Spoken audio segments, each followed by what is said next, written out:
25 жасымда анама пәтер сыйладым дейді. Бірақ онда анам мені мақтан тұтпайды дейді. Сонда да жағдайымыз жақсы болса да өз еңбегімен таптым дейді. Бірақ сонда мені әлі бала санайды. Қанша жетістікке жетсем де дейді. Жаным сал. Біріншіден, Алла саған разы болсын. Рахмет саған. Бірақ Ботақан, сені жақсы көргені, сені бала санағаны, сені еркелеткені, анасы бар адамдар еш қашан қартаймайды деп Нұрлан Өнербаев ағаң айтқан. Сен қартайма алтыным, дұрыс қылатсың. Бірақ бір айтайын дегенім, міндет қылма, санама. Сені қанша рет емізді мамаң? Сен бір-ақ рет емізбесе, сен өліп қалар едің. Сен бір пәтеріңді айтып отырсың бүкіл Қазақстанға. Бір пәтеріңді, мамаң сені қанша рет емізді жаным? Еміздеген үшін ақша алған жоқ. Егер әр емізгенін ақша алғанда сенің квартираның құны жетпейтін еді оған.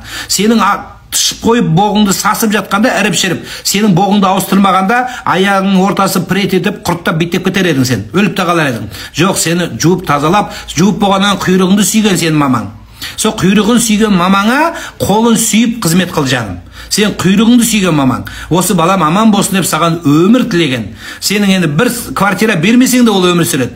Иә, міндет қылдың. Не тауыпсың? Не таппасаң сені жек көреді деп ойлайсың ба не? Жоқ, бәрібір сені жақсы көреді. Ботақаным сол, Алла разы болсын саған. Қазақтың балалары сендей ақ болсын. Бірақ одан ответ күтпе. Сен ұрысса да міндетті ол. Сен міндеттісің. Маған ұрсың, үйімді тартып алам, міндет етпесең үйімді берем, ол ақымақтық болады жаным.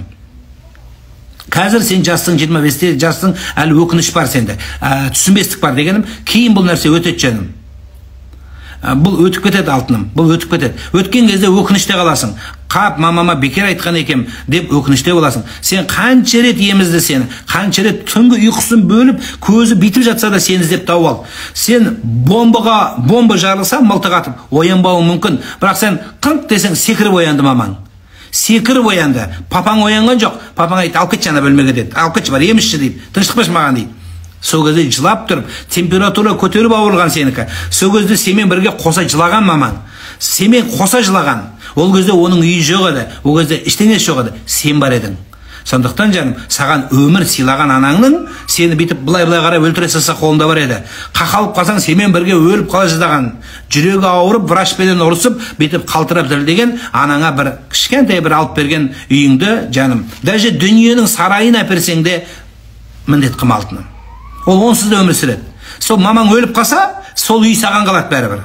Сол үйді ана дүниеге көтеріп алып кетпейді, квартираны бөліп алып. Сол сенікі бәрібір. Сол уақытша тұрады, квартираны тұрғызған деп есептейді. Ол сенікі. Даже саған да бұйырмауы мүмкін. Солай алтыным. Қайта көп дұға қыл анаңа.